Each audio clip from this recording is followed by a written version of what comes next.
All right, Matt, joining me on the desk. Now, of course, you know what's better than 3 days of racing? What? 4 days. Shut the front door. No way. 4 days of racing in Wainwright, of course. Chuck Wagon fans in for a treat this weekend. Yeah, that's right. It's also part of the 61st annual Wainwright Stampede. That's also a huge weekend for drivers as $20,000 will be up for grabs on Championship Sunday. We'll start off with heat number 9. Rookie driver Chris Flanagan going off the one barrel against a pair of knights in Wayne and Jim.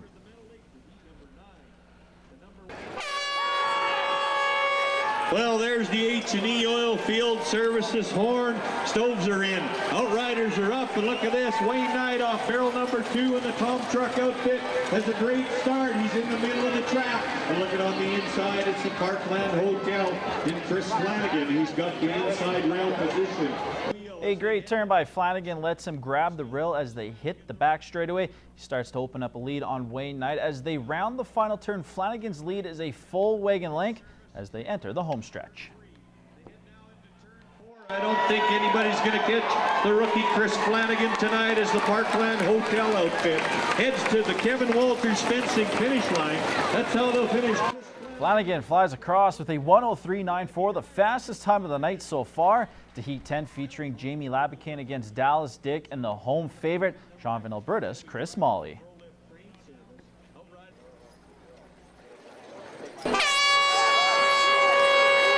Well, there's the H&E Oil Field Services horn, and look at this. We've got a great start off barrel number 3, Holt Powder River Sales and Jamie Labicane. He's out clean. His barrels are all standing out. Riders are up in their way. Molly and Labicane both turn and burn like champs, but it's Molly grabbing the inside track as the third-year driver opens up a lead. On the outside, it's Jamie Labicane and Holt's Powder River Sales trying to make a run for it as they line them up for the Kevin Walters fencing finish line. Nobody's going to catch Chris Molly in this one. Molly crosses the line first, but he was assessed 7 seconds of penalty for his wagon knocking down a barrel and an outrider missing a barrel, handing the heat to Labicane. A lightning quick time of 1:03.60 earns the St. Walburg native day money on opening night. Now taking a look at the top 5 times from Thursday night, Chris Flanagan came in second with a time of 1:03.94. As for third and fourth, they went to Dallas Dick and Devin Mitzwing, who had identical times of 1:04.44. And rounding out the top 5 is the Rapid View Rocket, who clocked in at 1:04.46. We hooked the same outfit that I had trouble with off the 2-barrel. The last show got them set nice. They started really nice. Made a beautiful turn. I was pretty tight to that top, but made it around, and they ran really hard for me. Just a good bunch of horses, and the left leader was really fired up, and he was getting pretty hyper before the race, so I knew he was really going to run good. And that wheel team, they're 2 smaller horses, but they got big hearts, and they run hard in the mud. They just run hard every time.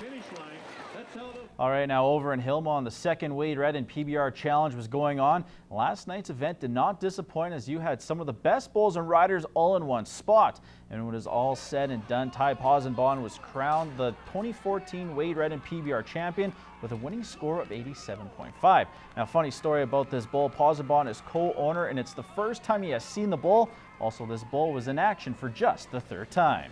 Well, it's great. It's pretty awesome to see all these people from this, small town. I'm from small town in Merritt, BC, and know how involved, how everybody supports Wade. So it's great to see that, and great to see everybody come out to this event. As for the host, Wade Redden, he unfortunately wasn't able to make it out to the event last year, but says he had a blast with a front row seat to all the action. I was disappointed I couldn't be here last year, and to be here now and be able to stand by the chutes and see what it's all about, it's pretty exciting. It was a great event they put on, and great to see the big, all the support from the local people, and made it a great event. Now the PBR will shift over to Paradise Valley for a night of action starting tonight at 7 o'clock. Over the last week, Philadelphia Flyers forward and Border City native Scott Hartnell has been a busy man. With book readings and signings for his book Hartnell Down, he was able to raise money over the last few days, and yesterday was able to give back as he made a donation to 6 lucky hockey players who may not have had a chance to go to the Bobcats hockey camp. I wanted to give back to my hometown that has given a lot to me growing up here. I absolutely love it. Come back every summer, and to give these kids a chance to go to the Bobcat hockey school for a week and enjoy it. Be a better hockey player, meet some friends, have a lot of fun. As for the kids that will get to attend, they're thankful to have a chance to experience this hockey camp. I feel really awesome. An NHL player picking an Adams second year feels really good. Now over the hockey season, Hartnell has the chance to go out and do some community stuff around Philadelphia, but he says it doesn't get any better than being able to give back to his hometown.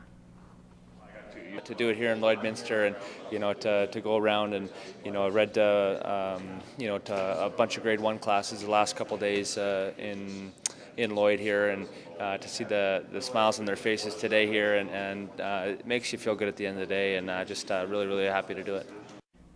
Every week they work together to race around the track. While the men who pull the reins get the notoriety, they know it's all because of the animals that make it happen. For these drivers, the horses are more than just animals, they're family. And for one man, it's been a heartbreaking time as he had to say goodbye to one of his trusted steed.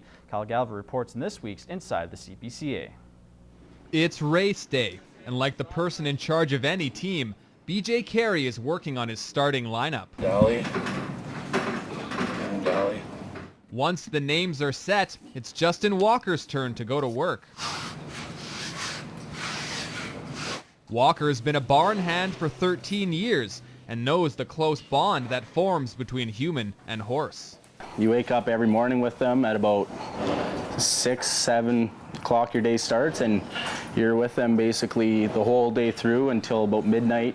Most thoroughbreds get better care and attention than the drivers. They are definitely the priority, and yeah, you take care of them first and then yourself second. I've been needing to go to a chiropractor, for example, for probably 3 weeks, and I've had horses worked on 3 times in the last week. These horses are family, and losing a member is devastating. Carey's racing team is still reeling after Dakota, the top horse on the track last year and Carey's right leader, died suddenly of a heart attack earlier this month. I took his shoes off of him, I kept his halter, cut a chunk of his tail, and I don't know if I'm going to make something or what I'm going to do yet. I haven't really thought. He's in the back of our mind, so it's a tough pill to swallow. It was huge. He's a big man and cried like a baby, but it had an effect on everybody. There wasn't really a dry eye around that night. The horses are also feeling the loss of a teammate. Chief back here, him and Dakota were the captains of this barn, and the barn was built around them too. So losing Dakota, you've definitely seen the ripple throughout the barn, especially in Chief.